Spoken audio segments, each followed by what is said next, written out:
ఆగండి భయ్య భయ్య ఏంటి భయ్య మీరు ఇంతగా సాంగ్ అని నమ్మించి మిమ్మల్ని తీసుకొచ్చిన తర్వాత మీకు బాలయ్య బాబు గారి గురించి అదిరిపోయే ఇంట్రెస్టింగ్ అప్డేట్ ఇవ్వకుండా ఎలా పోతారనుకుంటారు భయ్య.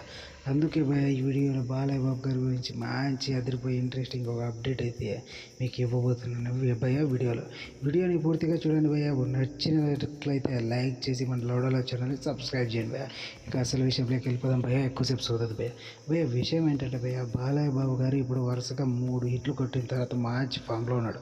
ఆ ఫామ్లోనే బాలయ్య బాబు గారు NBK 109 మూవీని బాబీ గారి దర్శకత్వంలో చేస్తున్నాడు.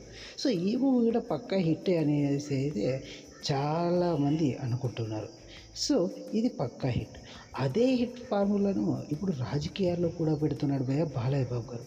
సినిమాలు వరుసగా 3 బ్లాక్ బస్టర్లు కావడంతో ఈసారి రాజకీయాలు కూడా వరుసగా 3వసారి రికార్డు తిరిగి రాద్దామనే ఆలోచనలో ఉన్నాడట భయ్య బాలయ్య బాబు గారు. సో దానికోసం శతవిధాలా ప్రయత్నిస్తున్నాడు భయ్య బాలయ్య బాబు గారు. అందులోనూ హిందూపూర్ నియోజకవర్గం టీడీపీకి కంచుకోట కాబట్టి బాలయ్య బాబు గారికి పెద్ద కష్టమే కాదు భయ్య. ఎందుకంటే బాలయ్య బాబు గారు ఆ నియోజకవర్గంలో చేసిన మేలు అంతా ఇంత కాదనేసి అయితే లోకల్ మెంబర్స్ చెప్తూ ఉంటారు భయ్య. ప్రజలు కూడా బాలయ్య బాబుని భారీగా నమ్ముతూ ఉండడంతో పక్క ఈసారి బాలయ్య బాబు గారు గెలుస్తారనేసి అంటున్నారు భయ్య. సినిమాలలో ఎంత ఫామ్లో ఉన్నాడో బాలయ్య బాబు గారు ఇప్పుడు రాజకీయాల్లో కూడా అంతే ఫామ్లో ఉన్నాడు భయ్య.